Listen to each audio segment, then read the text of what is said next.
Egy érdekesség, ezzel viszonylag ritkán lehet találkozni, ez egy 22-es kaliberű sportpuska. Az M4-es karabélynak a másolatára készítették. Érdekessége, hogy ugye a táronkapásból lehet látni, a külmérete a tártestnek megegyezik az eredeti éles fegyverével, viszont mivel sportcélra vásárolta a lőtér, ezért bőségesen elég volt a 22-es kaliberben. Itt lehet látni, hogy a töltényeket be lehet adagolni.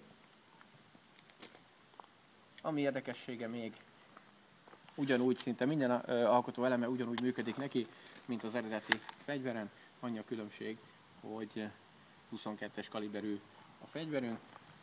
Mivel sportfelszerelés, ezért föl lehetett szerelni minden olyan érdekességgel, elektronoptikai irányzékkal, illetve lámpával, lézerrel, ami versenyzőknek lehetőség. Föl is építettük. Alkalmazása, én azt gondolom, hogy ilyen látási viszonyok között tökéletesen meg vagyunk az irányzékok nélkül is, csak a gyári normál irányzékot használva.